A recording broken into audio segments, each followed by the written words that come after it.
এক পোস্টেই আমাদের শুরু, এক পোস্টেই শেষ। বঞ্চনা এবং হতাশা নিয়ে একজন শিক্ষক শ্রেণীকক্ষে আন্তরিকভাবে পাঠদান করতেও পারছেন না। আমরা সরকারি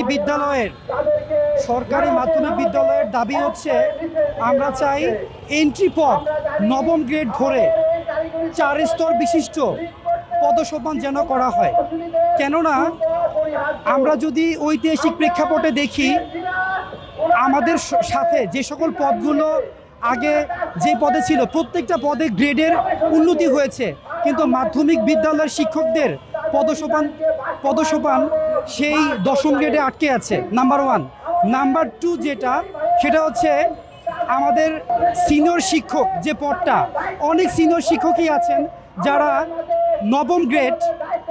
নবম গ্রেডে সিনিয়র শিক্ষক হিসাবে তারা অবসর গ্রহণে বাধ্য হচ্ছেন। কারণ আমাদের যে মাধ্যমিক শিক্ষকদের কোনো পদসোপান না থাকার কারণে তাদের কোনো প্রমোশন হচ্ছে না এবং একই পদে থেকে তাদের অবসর গ্রহণে বাধ্য হচ্ছেন, যার কারণে মাধ্যমিক স্কুলের শিক্ষকদের মনে জমেছে হচ্ছে হতাশা এবং বঞ্চনা।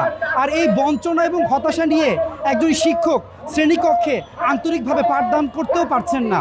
আমরা বছরের পর বছর একই পদে আছি।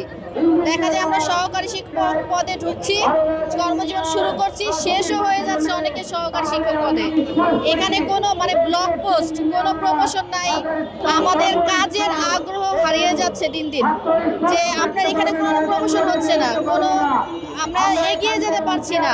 মানসিকভাবেও আমরা বিপর্যস্ত হয়ে যাচ্ছি যে এক পোস্টেই আমাদের শুরু, এক পোস্টেই শেষ। আস্তে আস্তে আমাদের যেন কাজের আগ্রহ বাড়ে, প্রমোশন হয়, আমরা আমাদের শেষ জীবনের জন্য একটা ভালো পথ নিয়ে অবসরে যেতে পারি। এটাই হচ্ছে আমাদের মেইন আর কি সমস্যা। বান্ডেল থাকলে প্রতি সেনমানিতে টাকা বাঁচবে।